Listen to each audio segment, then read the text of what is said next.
우리 이어서 국가기관을 통해서 우리 인권 침해를 어떻게 받을 수 있는지에 대해서 함께 한번 공부해 보도록 하겠습니다. 자, 우리 국가기관 인권 침해를 받았을 때 우리의 인권을 구제할 수 있는 국가기관은 총 네 가지가 있습니다. 바로 첫 번째는 바로 국민권익위원회라고 불리는 기관이 있고요. 두 번째는 국가인권위원회라고 불리는 기관이 있습니다. 세 번째는 법원 에서도 인권 침해를 구제받을 수 있고요.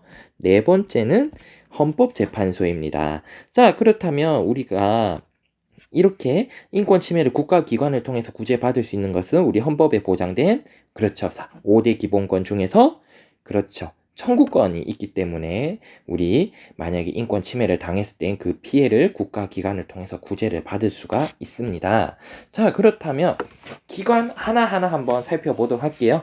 먼저 국민권익위원회라는 기관부터 먼저 살펴보도록 하겠습니다. 국민권익위원회는요, 고충 민원의 처리와 이와 관련된 불합리한 행정제도를 개선하기 위한 기관입니다. 즉 무슨 얘기냐? 행정기관이 행정기관의 여러 가지 제도를 통해 가지고 나의 이러한 인권이 침해받은 것을 구제해주고, 그리고 이러한 불합리한 제도를 개선하기 위해서 존재하는 단체가 바로 국민권익위원회라는 겁니다. 그래서 인권 침해 구제 방법은 이렇게 할 수 있다고 해요. 자, 국가기관이 잘못된 법을 집행합니다. 그래서 국민이 만약에 피해를 본다. 그래서 여기에 대해서 해결을 해달라면 고충민원을 제기를 하면 이를 조사해서 잘못된 부분을 고치도록 한다는 겁니다. 그러니까 법 집행으로 국가기관이 어떤 법을 정했고 이것을 집행하는 데 있어가지고 국민이 기본권을 침해당했다면 침해당한 것에 대해서 해결해달라고 한다면 국민권익위원회가 이것을 해결해준다라고 이해를 하시면 좋을 것 같고요. 그리고 국민권익위원회에서는 두 번째, 행정기관이 어떤 것에 대해서 너 어떻게 해라 라고 잘못된 처분을 내려요. 어떤 사건이라든지 어떤 민원 어떤 것에 대해서 행정기관이 어떻게 하세요 라고 잘못된 처분을 내립니다.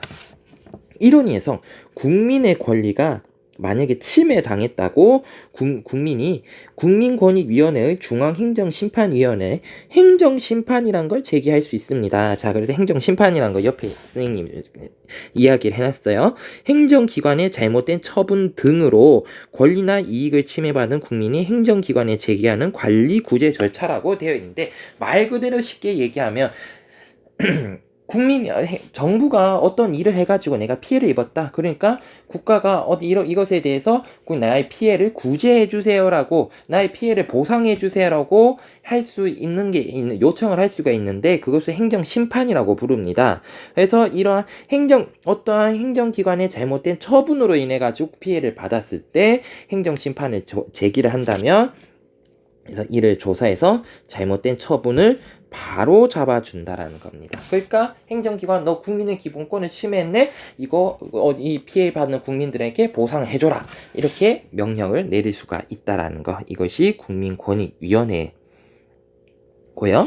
다음을 넘어가겠습니다. 요 단체가 선생님은 좀 중요한 것 같습니다. 국가인권위원회라는 단체가 있습니다. 국가인권위원회라는 것은 무엇이냐? 인권 침해 사안을 조사해서요, 법령이나 제도의 개선을 권고하는 기관입니다. 여기서 권고라는 말이 있는데요. 권고라는 말은 강제성은 없습니다. 강제성이 없어요. 그러니까 이게 뭐냐? 어떤 인권 침해 사안에 대해서 만약에 내가 이러이러한 인권 침해를 당한 것 같아요라고 국가인권위원회에 얘기를 한다면, 국가인권위원회는 그것을 보고 조사를 해서 인권 침해 사항이 맞다. 이러한 것에 대해서 법이나 제도가 인권 침해를 했으니까 이것을 고쳐라가 아니라 고쳐라라고 강제성을 띠는 게 아니라 고쳐라라고 고쳤으면 좋겠다라고 얘기하는 겁니다. 그러니까 강제성을 지니지 않은 게 어떻게 보면 국가인권위원회의 한계점이라고 볼 수가 있어요. 그래서 이 개선을 권고한다란 말이 바로 국가인권위원회의 한계성을 또한 의미합니다. 그러니까 어떠한 제도를 강제로 고치는 게 아니라 어떠한 제도를 고치도록 권고를 한다는 거, 어떻게 보면 강제성이 없다는 얘기거든요.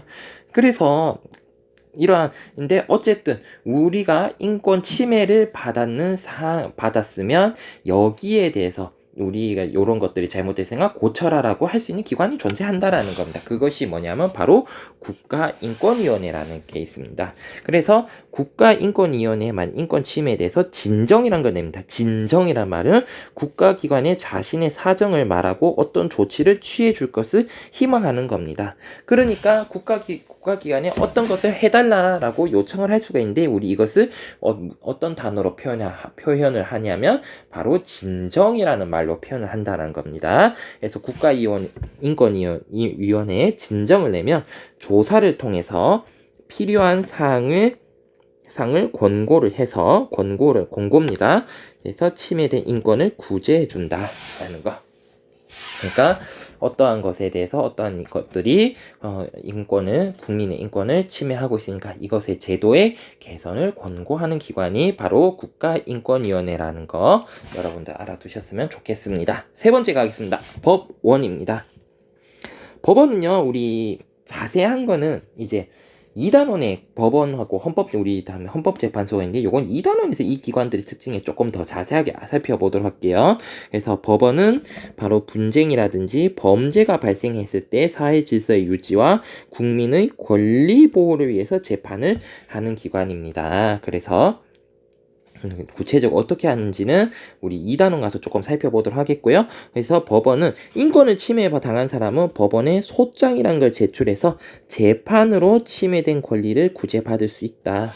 그래서 이제 재판의 종류는 뭐 민사재판, 형사재판, 뭐 행정재판, 뭐 요런 것들 다양한 게 있습니다. 요거는 이제 우리 좀 2단원 가가지고 조금 자세하게 가서 얘기 좀 해드릴게요. 그래서 우리가 인권 침해를 받았을 때 거기에 대한 피해 보상이라든지 이런 것들을 법원을 통해서도 받을 수 있다. 법원의 재판을 통해서 받을 수 있다는 것도 여러분들 알아두셨으면 좋겠고요. 마지막으로 헌법재판소입니다. 헌법재판소는 말 그대로 헌법재판을 통합니다. 그러니까 어떤 법이라든지 제도에 관한 얘기거든요.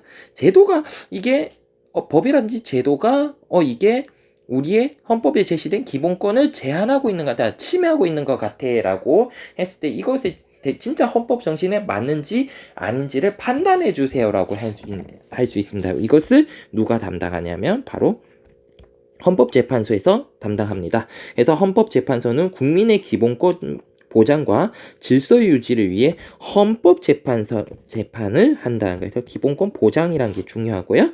그 다음에 헌법재판소에서는 이러한 인권 침해를 어떻게 구제를 하냐? 헌법재판소의 무슨 재판? 헌법재판을 통해 침해당한 인권을 구제받을 수 있더라. 까지 알아두셨으면 좋겠습니다. 그래서 이것도 자세한 것은 2단원에 가서 우리 좀 살펴보도록 할게요. 자, 그래서 우리 지금까지 이제 인권 침해와 이제 인권 침해를 받았을 때 우리가 피해 구제를 받을 수 있는 국가기관에 대해서 한번 살펴봤습니다. 그래서 선생님이 팀즈에 과제를 부여를 할 건데요. 그래서 아까 인권 침해 사례를 대해서 어떻게 생각하는지, 그리고 이것이 인권 침해라고 생각한다면 이제 왜 그렇게 생각하는지 헌법에 비추어서 여러분들 생각을 적어주시면 되겠고요.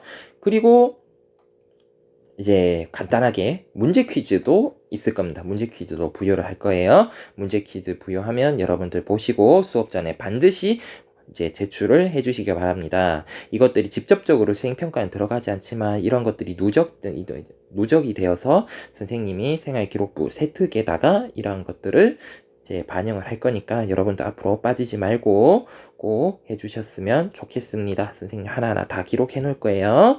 자, 그렇다면 우리 오늘 수업은 여기에서 마치도록 하겠습니다. 모두들 수고하셨습니다.